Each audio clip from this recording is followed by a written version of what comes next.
savez que la fête de Sukkot est une très grande fête en Israël, c'est une fête de pèlerinage. Israël a trois grandes fêtes de pèlerinage. Il y a Pâques, il y a Shavuot, et il y a donc Sukkot, une très grande fête. Et Sukkot, c'est la dernière fête de pèlerinage, donc c'est là que les Juifs se rassemblent, et c'est une fête extrêmement prophétique. Vous savez tous qu'il y a donc cette fête en Israël, cette grande fête de l'Éternel. En réalité, si vous comptez, il y a 8 fêtes. On a dit qu'il y en avait 7, en réalité, il y en a 8. Et quelle est la première? La première, comme fête, c'est très particulier. La première des 8 fêtes, dans Lévitique 23, ce n'est pas Pessah, donc Pâques, mais c'est Shabbat. Parce que pour Dieu, se reposer, c'est une fête. Et notre société dans laquelle nous vivons aujourd'hui est une société extrêmement compliquée, dans laquelle il est très difficile de se reposer. Vous l'avez remarqué? Le monde est dans un stress épouvantable. On finit par se dire qu'il faut encore écouter les informations ou ne pas les écouter, tellement ces informations sont capables de nous mettre dans des stress terribles. Ainsi, le Seigneur nous demande de vivre dans la paix, dans la tranquillité.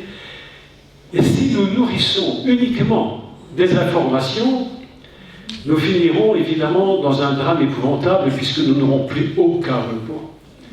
Et le but de Dieu, c'est de nous mettre dans le repos. D'ailleurs, c'est absolument extraordinaire dans la pensée divine, c'est que Dieu commence sa journée toujours par se reposer. Il dit « Vaïerev, vaïeboker » il y eut un soir, il y eut un matin. C'est-à-dire qu'on commence en général. Selon la pensée de Dieu, le soir, c'est pour se reposer. D'abord on dort, puis on travaille. Le monde fonctionne à l'envers. Oui, d'abord on travaille, puis on se repose de son travail. Dieu dit, moi je ne veux pas que vous agissiez comme ça. Oui, Dieu fonctionne autrement que nous. Dieu a une autre façon de penser que nous. Dieu dit, mon Adam, je l'ai créé, et quand je l'ai créé, mon but n'était pas qu'il soit un homme, une femme stressée. Le stress, si vous regardez bien la Torah, vous allez remarquer que dans le jardin d'Éden, il n'est jamais parlé de stress. À quel moment le stress est-il rentré? Lorsque le péché est rentré dans le monde. Alors Dieu voit que, vous savez, il y a toujours des très mauvaises langues qui disent toujours c'est la femme qui a péché la première, très très bien.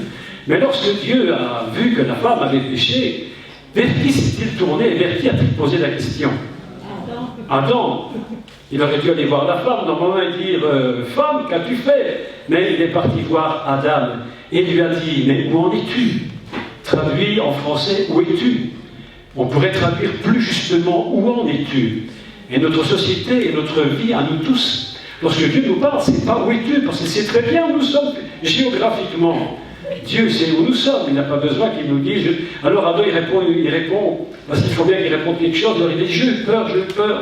Il dit tu as peur, pourquoi? Je ne rentre pas dans toute l'histoire, il dit je me suis caché. On est dans un monde où on se cache. Les gens se cachent, ils ont peur de tout.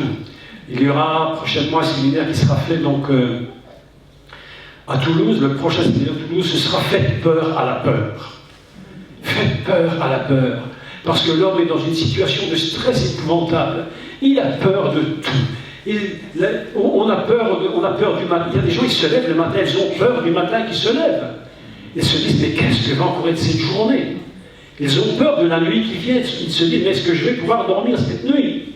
Autrement dit, notre société est une société épouvantable du stress. Et Dieu a dit, non, moi, la fête des cabanes, puisque c'est ainsi qu'elle s'explique, je n'explique pas tout parce que ce n'est pas le but de mon cours aujourd'hui, mais la fête des cabanes commence par un repos. Dieu dit, le premier jour, tu te reposeras, et le dernier jour, tu te reposeras. Et entre les deux, tu te réjouiras. Ça, c'est extraordinaire. Toi et moi, formidable. Tu commences par te reposer, tu termines en te reposant, et entre les deux, tu te réjouis. Je dis, ça, c'est le système de Dieu. C'est le système de Dieu. Nous autres, c'est surtout tu boulottes. Aujourd'hui, vous savez, les femmes veulent même plus faire d'enfants. Une femme qui a un enfant aujourd'hui, c'est presque un miracle. Parce qu'elles attendent d'avoir 35-40 ans. Parce qu'elles se disent à 35-40 ans, là, j'aurais installé mon boulot, j'aurais installé mon job, je me serais fait, comment on dit ça? Comment elle dit ça? Je me serais fait une carrière.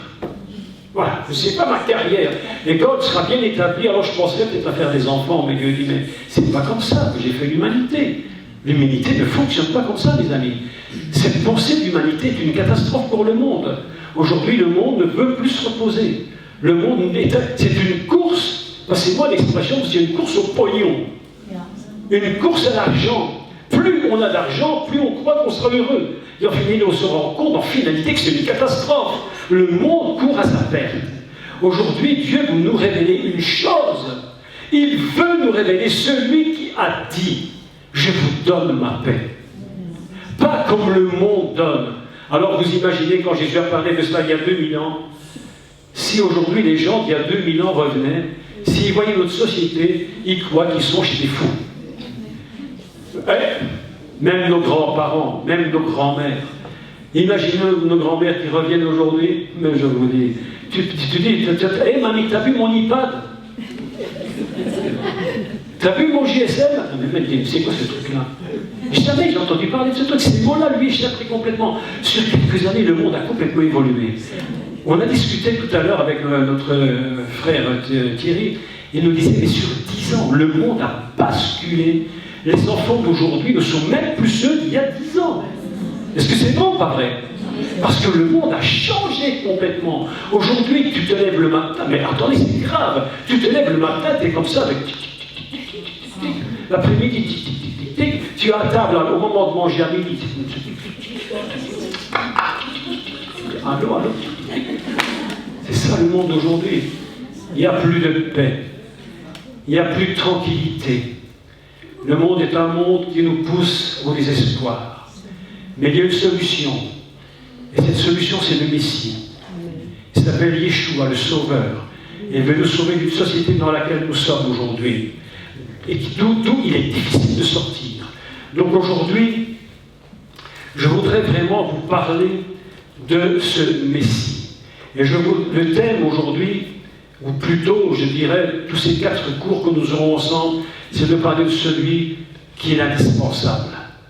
Les amis, je le dis à chaque fois, je le répète toujours, on peut faire de la Torah, on peut enseigner l'hébreu, on peut être un maître de Torah, on peut connaître tous les racines hébraïques de mémoire, on peut faire tout ce qu'on peut imaginer dans la grammaire et la conjugaison, on peut connaître le grec jusqu'au bout des doigts, on peut discuter, couper les cheveux en 4 et même en 1000 pour expliquer la Bible, et si nous n'avons pas parlé du Messie, nous n'avons parlé de rien. Est-ce que vous me comprenez? Le but n'est pas de faire de l'hébreu pour de l'hébreu. Le but est de révéler qui est le Messie à travers les textes hébraïques. Et il faut préciser une chose d'emblée, c'est que toute la Torah ici, toute la Bible en son entièreté, elle est traversée par ce qu'on parle une colonne vertébrale. Vous savez, rien n'existe dans ce monde s'il n'y a pas une colonne vertébrale qui tient l'ensemble. Il faut comprendre que même notre corps humain, s'il n'avait pas de colonne vertébrale, vous auriez beau avoir des côtes, vous auriez beau avoir des tibias, vous seriez par terre. Ce qui nous tient debout, c'est une colonne vertébrale. Et la Torah et toute la Bible, et je vais même plus loin, je dirais toute l'humanité, depuis le commencement de tout ce qui peut exister, depuis la nature infinie et éternelle de Dieu, ne tient que parce qu'il y a un point qui lui permet d'exister et qui lui permet d'être ce qu'il est. Et cette colonne vertébrale s'appelle le Messie. Les gens s'imaginent, mes amis, beaucoup peut-être d'entre vous-même, vous vous imaginez que le monde, que le Messie a existé en tant que Messie à partir du moment où il est né sur terre.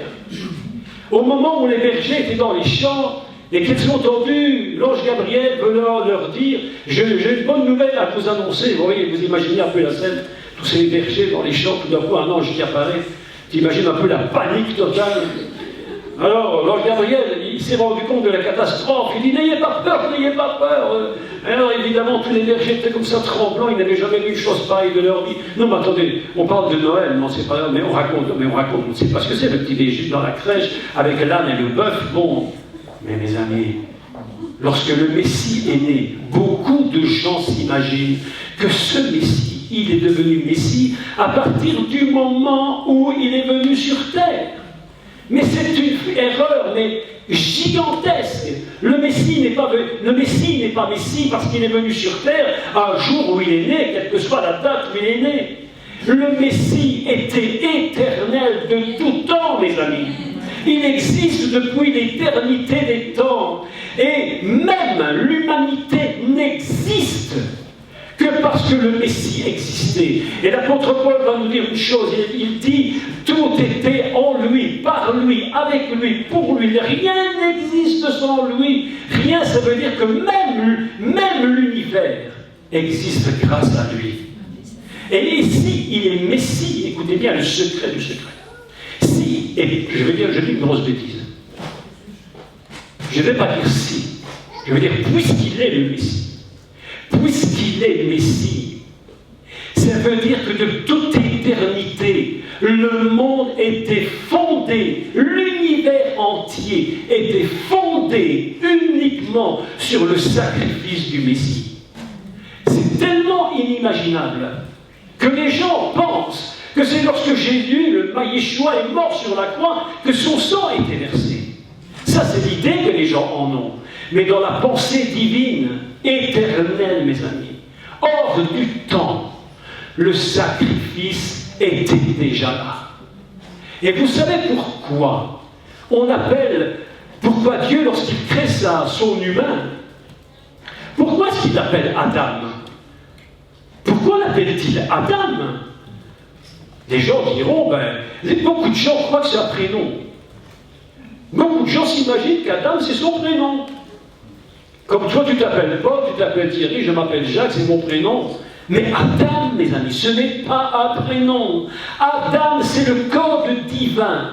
Parce que dans Adam, mes amis, il y a quelque chose d'inimaginable. Il y a un code hébraïque absolument incroyable. La première lettre de Adam, c'est Aleph. C'est-à-dire, c'est la valeur de l'unité fondamentale que personne ne peut même comprendre. Le monde commence par la lettre Bet, Bereshit. Mais avant le Bet, nous disent les maîtres d'Israël, il y a une autre lettre qui est le Aleph. C'est-à-dire le monde de là-haut que nous ne comprenons même pas. Nous n'avons même pas les capacités de percevoir ce monde de là-haut, mes amis.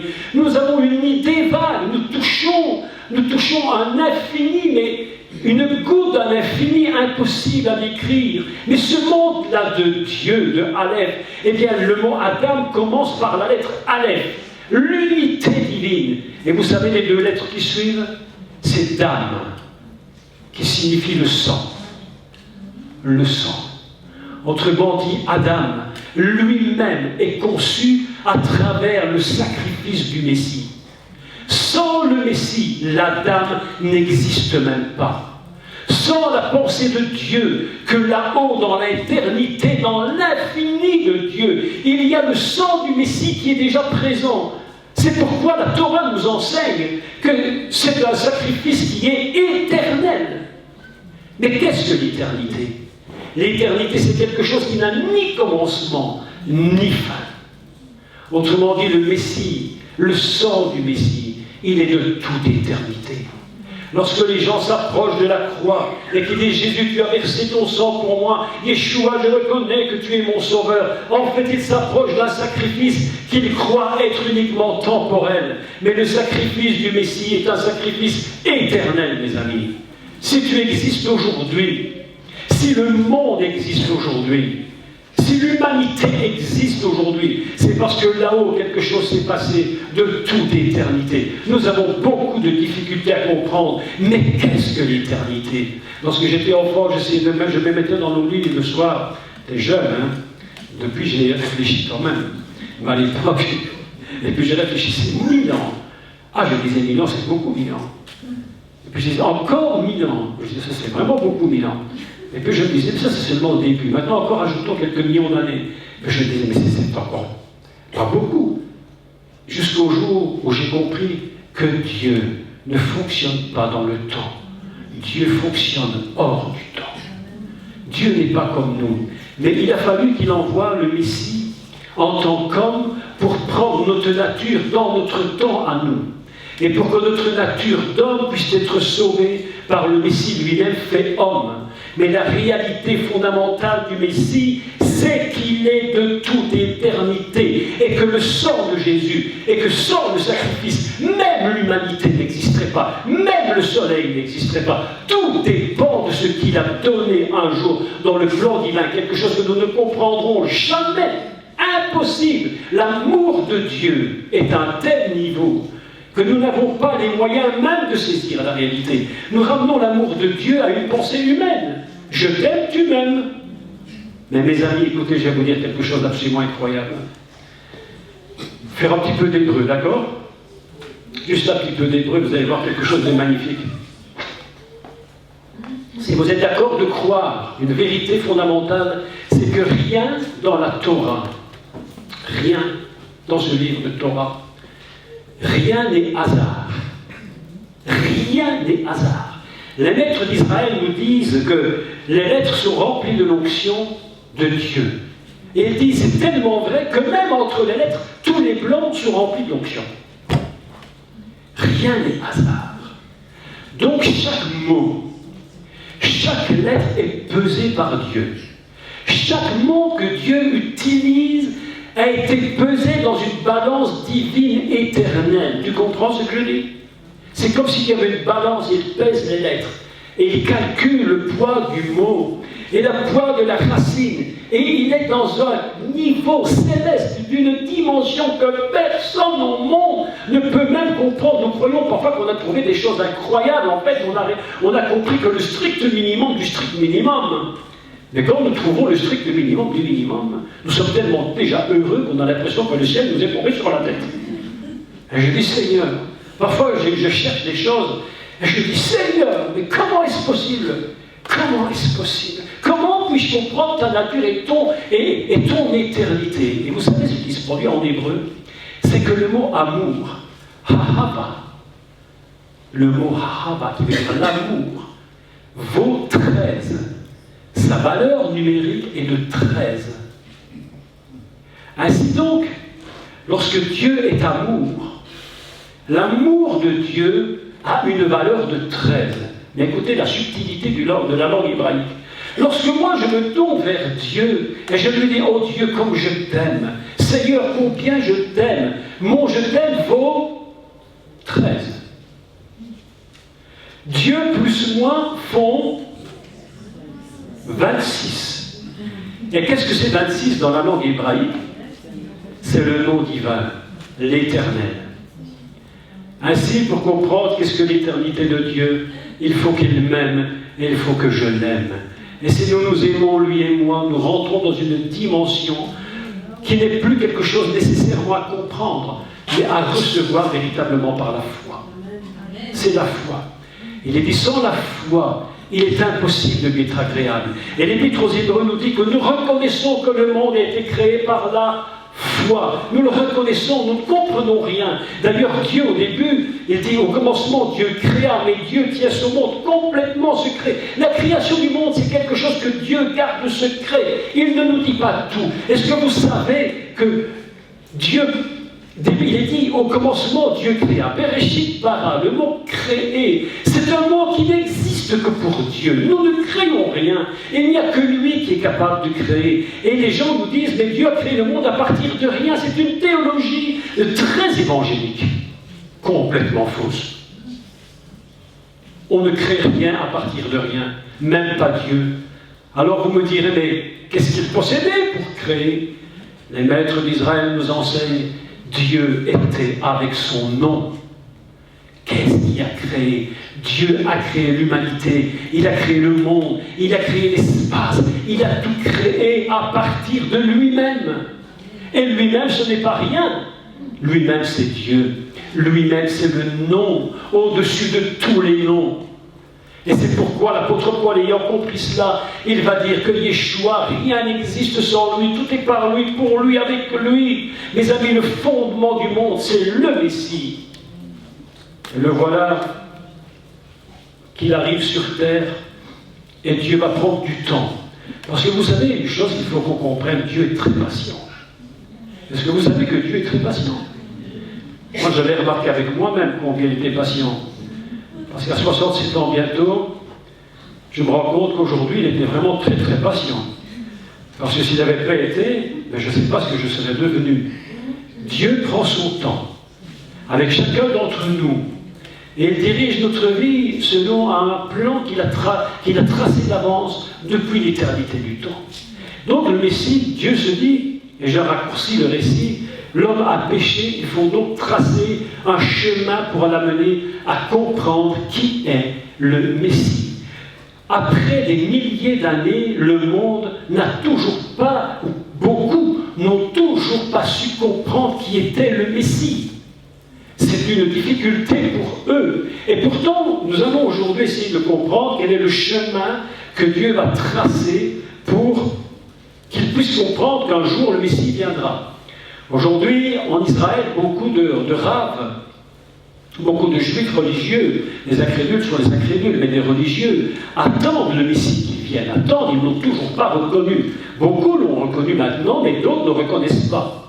Et pourtant, le chemin a été tracé pour qu'ils puissent le comprendre. Dieu a mis des étapes. Vous avez remarqué une chose, que Dieu met toujours des balises.